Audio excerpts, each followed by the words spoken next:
Good morning. I think for all my sins, probably, I've been chosen to head this working group, the CMR phase-out working group of CropLife. And I can assure you that the challenges of working through all the many unknowns and pitfalls is quite punishing sometimes. But on a very positive note, I'm fortunate to be part of a very supportive core team of committed working group members, many of whom are in the audience today. And I want to thank you for everything, the discussions, the emails, all the support that you are giving. I believe that with our collective contributions and our insights, we will be able to find workable procedures to these challenges that are ahead of us to create workable solutions for the phase-out of the chemicals. Now, one of the challenges that I just want to highlight before we start is the following, and I'm saying this because a lot of discussion has been around this point already. Ideally, when phasing out substances, the authorities should provide clarity about what the substances are that are being phased out and what is the process. In this case, this information was not provided, and this is why we established the working group. We didn't get the info, so now we have to generate it ourselves. Therefore, also keep in mind that this is a work in progress. I'm merely giving you some background on what we've done today, up to date, but the rest of the details are being figured out as we progress together. I'm going to focus on the following things today: the why, what, and when regarding the CMR 1A and B working group. Now, this means we're going to look at the reasons for establishing the working group, the processes that we are following, and timelines as far as it is within our power to predict anything in terms of time and the future. Before we start, I think it's just very important to understand the bigger picture and just take a few steps back and look at a few concepts. First of all, where do the CMR fit in the bigger picture? Now, agricultural remedies are hazardous by nature. We all know this due to their attributes related to physical health and environmental hazards.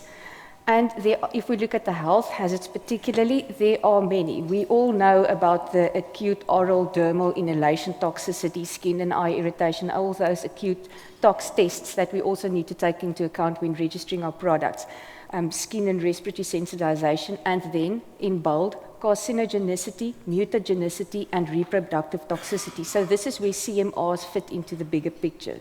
And because it is hazardous, chemicals are hazardous, it's critical for us to provide information on these hazardous properties to protect human health and the environment during the handling, the transport, and the use of chemicals. And this brings me to the GHS. So I think this is also important to say because the GHS will feature again in our discussions as we move along. Now, a few decades ago, the conveying of all this information and the classification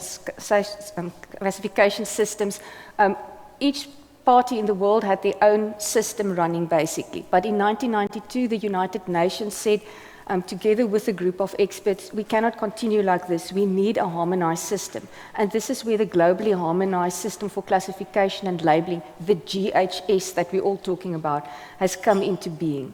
Now, the aim of the GHS is to establish a single worldwide system to classify and communicate on the hazardous properties of our chemicals. And also the system is based on the physical health and environmental hazards of the chemical. Now, having said all of this, let's come back to CMR. So we've mentioned that there's substances that can be carcinogenic, C, mutagenic, the M, and reproductive toxic, the R. These attributes are of specific concern to us because they could have long-term and serious effects on human health. Other than maybe the acute toxicity test that we've spoken about, these CMRs are a bit different. And under GHS, the CMRs are classified into three categories, and this is also important because we keep talking about 1A and B CMRs. So there are three categories. Category 1A, these are known human carcinogens, mutagens or reproductive toxicants. And this is largely based on human evidence, this classification. The second category, the 1Bs, are presumed CMRs. and this classification is largely based on animal studies. Then the category 2 products, which we are not talking about much this morning, is suspected CMRs. And this is based on evidence from animal or human studies, and it's not sufficiently convincing yet to place them in category 1A or 1B. So we are going to focus on the category 1A and 1B this morning. Another picture, we can't stand still at this one too long, but the FAO, WHO have a joint meeting on pesticide management, and they identified 8 criteria for classifying a substance as a highly hazardous pesticide. These criteria were also mentioned in the draft regulation that we are all waiting to be published. What will come out in the end, in the final regulation, I don't know. None of us actually know. But it's important just to keep in mind again where the CMRs fit in. In these 8 criteria laid down to classify something as a highly hazardous pesticide, if you look on the left, around about 11 o'clock, there's a 1. And it says classes 1A or 1B of WHO hazard classification. This is based on acute toxicity. This is typically what we call our red band products. Before GHS, we had the red band products. This is not the CMRs that we're talking about today, and this is important because this created a lot of confusion in the beginning when we started this process. So that's 1.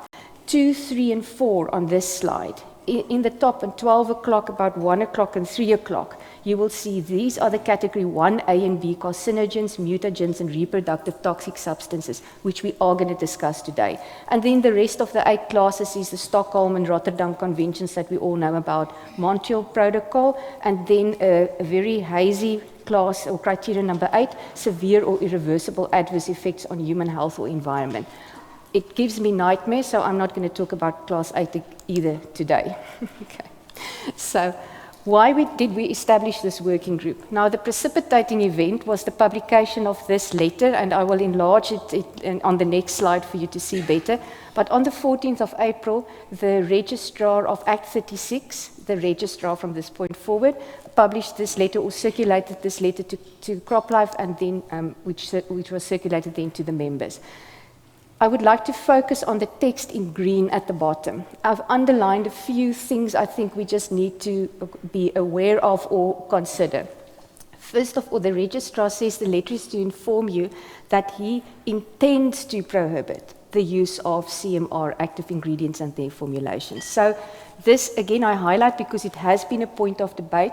There is still some processes to follow legally before these actives and the formulations are actually banned. It needs to be government gazetted and so forth. I'm not going to talk about the process today. There are other parties dealing with that. But just note that this is an intention to prohibit. And then the other point that I want to focus on is the 1 June 2024. This is important. 1 June 2024 is just around the corner. We all know how time flies. So when we saw this letter and we realized that we don't even know what the CMR 1As or Bs are in South Africa, what does it mean? We understood that we had to do something ourselves, because if we wait for 1 June 2024 and we do nothing, the date will arrive, but we will be left with nothing in our hand, and maybe then these substances are just banned without us having looked at the consequences ourselves. So on 21 April, CropLife circulated a letter indicating to its members that we need to establish a working group to look at the matter, and there are a few points that the working group need to attend to. First of all, we must indicate the substances and agricultural remedies that are likely to meet these CMR 1A and B criteria. Like I indicate in the italics, we don't know. We are in the process of finding out. We did not know at that point. We had to do something to find out what we're dealing with. And this is why we have to do that. Then we have to identify the specific crop pest combinations that will suffer major impact from the phase out of these CMR substances. And again, if we don't do anything, we will not know what the impact is, so we set this process in motion. And then also needs to be done is assessing the availability of suitable alternatives, and where not available yet, we have to propose mitigating measures so that we can get through this process without just losing these chemicals. Some of the speakers earlier this morning also mentioned the fact that we have to make sure that we have alternatives in place. This is a process that's a phase-out process or a transition process that needs to be managed. It can't just happen one morning when you wake up. The purpose of all of this is, first of all, to inform the registrar of the possible negative effects this phase-out will have on our tools in the toolbox. And also, these risks that we are facing could be short or long-term risks to growers. We don't know yet. We're assessing that. It could be risks to the production and the marketing of our products, and also pesticide resistance. If we take out a lot of tools from the box, what are we left with to manage resistance, for instance? So we must also be able to propose suitable mitigating measures to the registrar to minimize the impact. Where no alternatives are available, what are we going to do if we have nothing else? So we should talk about, at least about a workable phase-out period, a workable transition period, and we can combine this with risk management measures. We don't necessarily say just allow us to continue with what we've got. If there are additional measures to safeguard consumers and operators against the products, then we must know this and we must do that. And then also we want to discuss the fast tracking of new registrations to replace these products that we are phasing out. So quickly, the history. The working group was established on 9 June. It consists of some of the registration holder members, other stakeholders like grower organizations and experts who have come on board, and of course CropLife representatives.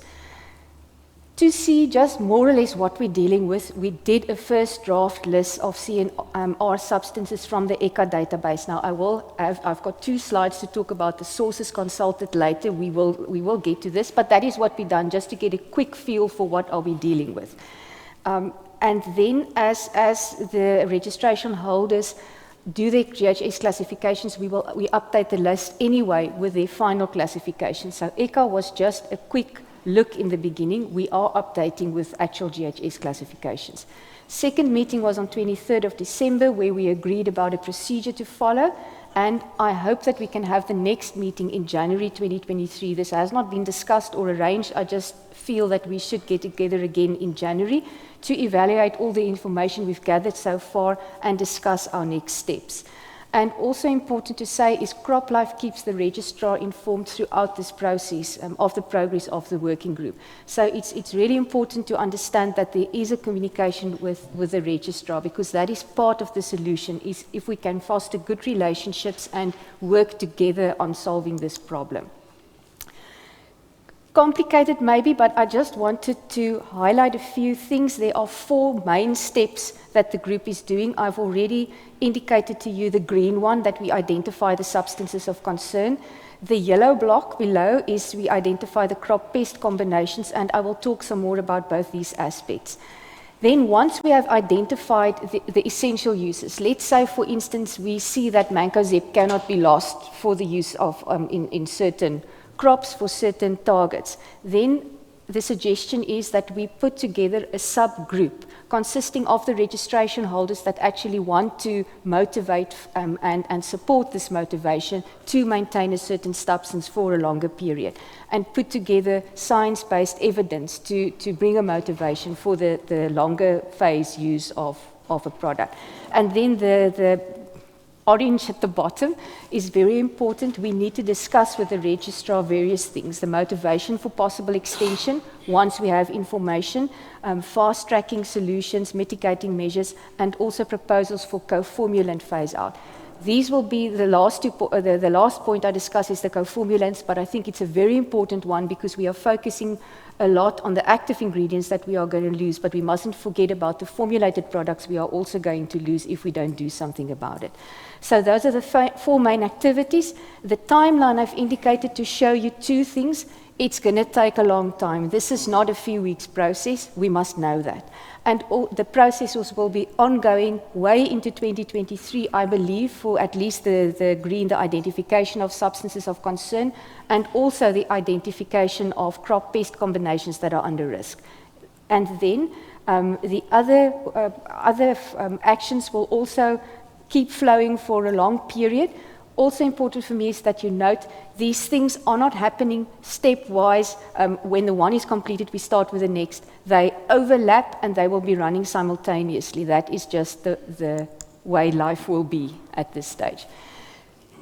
Regarding the CMR 1A and B substances, the sources used and how did we identify these substances? I think the second bullet I want to start with, the information sources to be used in South Africa for GHS classification of remedies have not been formally specified by the Registrar of Act 36. We know that. The GHS classification is done according to the guidance of the Purple Book, the manual for GHS classification.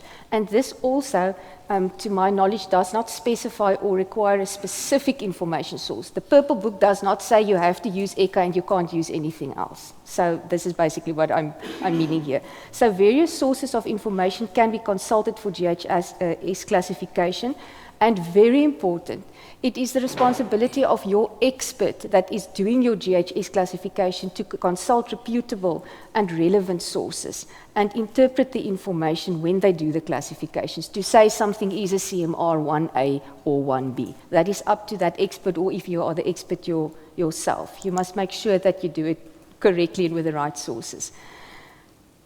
Having said all of that, I believe that the European Chemical Agency, or ECHA database, is regarded generally as a reputable and trustworthy source of verified scientific data. So it's generally believed to be a good source. So we can't say you have to use only that, but it is a reputable source.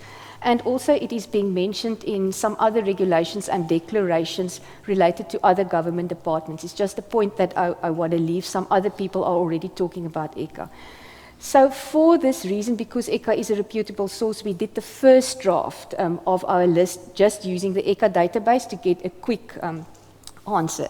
The list of active ingredients and co-formulants is being refined as we get feedback from registration holders that are participating about their classifications. And I can tell you, most of it is actually still in line with what we saw first round in the ECHA database. The current aim is to have a final list by 24 January 2023, but like I indicated on my timeline, I think this will be updated anyway as we go along. There is a long time before we can say it's a final list. Another important point, this is an ongoing process. The list and the GHS classifications can change over time as new information becomes available. So we must not think because something flagged up as a CMR, well, as not a CMR on one day, in a year's time there might be new evidence coming and then the classification can change. So remember, this is a job that's never 100% done. Next, I want to show you, I'm not going to show you the list today. Everybody wants to know if I'm going to show the list. No. So far, we have been informed by registration holders of 10 fungicides that are CMR 1A or B substances, 4 insecticides. The insecticide adjuvant, I can say this, that's mentioned there is mineral oil, and this might change as people do, as we all do our classifications. The status of this product might change depending on your actual active ingredient and its properties. And then there are 6 herbicides and a plant growth regulator. So in total, we're looking at 22, which could go up or go down in the end. Substances reported so far. Oh, I forgot to say the co-formulants at the bottom of the second table, 14 of them. We will get back to co-formulants, but just know that so far we've already been informed of 14 co-formulants that meet the criteria of CMR 1A and 1B. Now we come to the second, not second step, but the second activity that we are focusing on, and this is identifying the crop pest combinations that could be impacted on. The grower organization, Shana Lee, did a lot of work to supply 29 grower organizations with lists of active ingredients that flagged up as CMR 1A and B products for their crops. So she filtered through the Agri-Intel database, and for each grower organization made a tailor-made list of those actives that are CMRs, but are also registered on their crops and showing the pests that these products are registered on. We asked the grower organization to answer 3 main questions for us. which of these active ingredients that are flagged up as CMRs and that are registered for use on your crops are essential for the control of specific pests. And this is important. This is not a blanket thing. We went through a long exercise, a very detailed exercise with hort crow, for instance. And we had to stop at every single pest or disease that was registered for a certain active and determine whether something might be relevant to codling moth, but it's not necessarily relevant to bollworm control. So this is the level to which we have to identify the risks so that we can find suitable mitigating measures. Then another question is, are enough suitable alternatives available for a particular use? Take into account resistance management. If you lose this fungicide, you've got 3 others registered, but 2 of them might not always be effective, or they can only be used in flowering. How are you going to manage resistance if you lose this active because you've only got 1 left for the season, and that is not going to be resistance management? Residues, how is it going to impact on residues and MRL compliance? Good agricultural practices. What is the known efficacy of the actives that are left, or the products that you are left with? So many things to take into account when you evaluate suitable alternatives. If not enough suitable alternatives available, we also asked for the organizations to give reasons for possible extending the use of the active products. We don't want a short answer to just say, yes, it's essential. We need you to think a bit more and tell us why it is essential. Because what is going to happen is this information is going to go to a subgroup who will look at, put together a proper motivation to maybe extend the life of a certain active for uses on certain crops and pests. And we need all the information we can get from you to do that bit of the work properly. So we have received feedback so far from 10 organizations, and thank you very much, everybody that participated. We really appreciate that. A number of essential uses have been identified for specific active ingredients and crop pest combinations. So I can tell you already that there are quite a few uses that we will have to look at motivating or putting plans together to keep these uses alive for at least some time until suitable alternatives are found. Now we get to the third point, and this is establishment of subgroups. I mentioned that we now have information on certain actives where grower groups have already indicated we need to give motivations for prolonged use of these actives in certain settings. So now a subgroup, we envisage that a subgroup is put together for every active ingredient that needs to be motivated. And the aim is to complete a science-based comprehensive motivation for the extended use of specific combinations. The participants in the process will be all registration holders that wish to maintain their registrations of a particular active. If we say active X has come out of the evaluations as something that needs to be maintained, but you know that you are not going to support this as a registration holder, you're already replacing this active with something else in your portfolio, you can choose not to participate in the subgroup, but then again, you cannot use the information generated by the subgroup to extend your label or keep your label registered and in use. So everybody who wants to keep their specific labels in use need to participate in these subgroups. That's the takeaway message. And a further point to note is when we motivate for certain uses, it means that most probably the other uses that are not essential on these labels will fall away. We have not discussed this with the registrar, but that is the idea behind this, is what is essential stays and what is not falls away. Again, this point in green is important to mention because a few people have brought this up in the working groups, that we draw on information and experience from other countries. Other countries have gone through similar, not necessarily the same situations as we are facing now, and there's a lot of information to be drawn maybe from their experience. And also we need to consult with experts on relevant aspects. This work group can't just consist of a few registration holders trying to think of everything. We need other people to help us to do this. Last 2 slides is co-formulants, and this for me, this scares me actually more than the phase out of some of the actives sometimes. So we need to propose a realistic period for phase out of the CMR 1A and B co-formulants in our formulations. If a suitable new formulation is available, and the change in formulation is less than 10% or 10% and less, this is regarded as a minor formulation change, and no biological data is required. This is basically a paper exercise, a huge paper exercise most probably, but you don't have to spend time on field data. Of course, I would like to verify anyway that the new formulation works in the field, but I can do that in my own time. I don't have to present that results to the registrar. So this is if you can get a new formulation ready-made from the shelf and the change is 10% or less, then you'll be okay. If the change is more than 10%, this is regarded as a major formulation change, and biological data needs to be generated. So field trials and most probably also residue studies need to be done, and this takes time. So keep in mind that this is not going to be a 1.5 year phase out necessarily. The other situation is even worse. If you don't have a suitable formulation available, then you will have to develop a new one if this product is very important to you. And I can tell you, we have started to do this investigation, and it will take quite some time to develop a new formulation and test prototypes and manufacture the test product that you need to do your field trial work if necessary. That could easily take 1.5 to 2.5 years.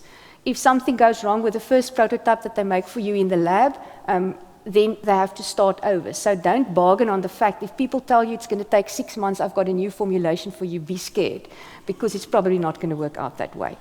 If there's a major formulation change, you need to do field trials and residue studies. When I did this slide, I said 1 to 2 years, but I think it's actually 2 to 3 years. So this was a very short period. Let's say it's 2.5 years and 1 to 2, 3 years. We're looking at over 5 years maybe if things don't go very smoothly.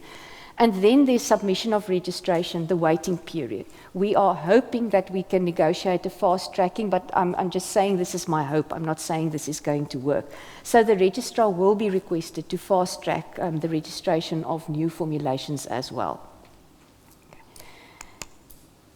In conclusion, I always have to be positive, so I say there is hope if we all stick together and we do our bit, and we will get through this. But it is a challenge, and know that if we don't do our homework, we will most probably suffer big losses. Thank you.